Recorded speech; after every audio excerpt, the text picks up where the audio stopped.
au beau milieu de l'été, imaginez la situation en hiver. Poutine veut plonger l'Ukraine dans l'obscurité et le froid. Et donc les quelques mois à venir seront cruciaux. Nous n'avons donc pas de temps à perdre avant l'arrivée de l'hiver. J'ai demandé au ministre de commencer à se mobiliser dès maintenant pour fournir plus de capacités de génération à l'Ukraine et contribuer au fonds de soutien. Je le répète, c'est la Russie qui est l'agresseur, qui viole la Charte des Nations Unies, et l'Ukraine est la victime. Elle exerce son droit fondamental à l'autodéfense. Il n'y a aucune hystérie là-dedans, je dis simplement la vérité. La politique de l'Union européenne n'est pas une politique belliciste. Nous rejetons ces qualificatifs. Nous avons analysé les déclarations et les actions du Premier ministre hongrois.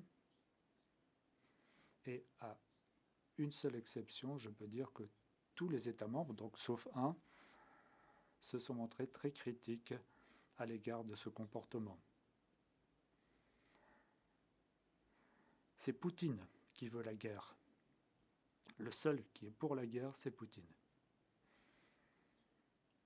C'est lui qui appelle à une division de l'Ukraine et une reddition de l'Ukraine comme préalable à toute négociation de paix ou de cessez-le-feu.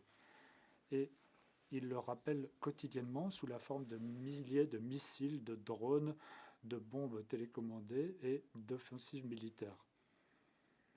Alors, on veut parler de fauteurs de Ukrainiens eux-mêmes, mais on parle d'une paix juste et durable qui préserve l'indépendance de l'Ukraine et qui assure la redevabilité pour les nombreux crimes de guerre qui ont été commis depuis le début de cette guerre. Toute mission dite de paix qui ignorerait ses fondements de base ne profiterait en fin de compte qu'à Poutine et n'apporterait pas une véritable paix.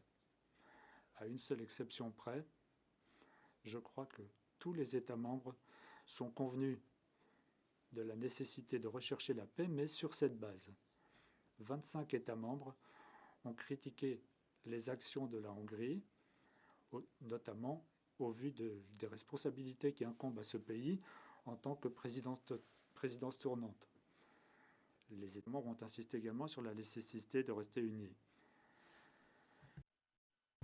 J'ai rappelé le devoir de loyauté au titre de l'article 24.3 du traité sur l'Union européenne, qui n'est pas là simplement pour décorer. Ce ne sont pas des mots creux. Chaque État membre est souverain en matière de politique étrangère, certes, mais si vous êtes membre de ce club, vous devez respecter les traités et en particulier cet article qui appelle à une coopération loyale et à une mise en œuvre des positions communes en matière de politiques étrangères. Ce n'est pas à la politique de l'Union européenne, elle était la politique de la guerre. J'en ai conclu qu'il fallait adresser un signal, fût-il symbolique, aller à l'encontre de la politique étrangère de l'Union européenne, et le fait de présenter la position de l'Union européenne comme étant celle des fauteurs de guerre doit avoir des conséquences. Conséquences symboliques, certes, rien de grave ne va se passer, mais il me semblait approprié de manifester ce sentiment clairement et de convoquer la réunion informelle des affaires étrangères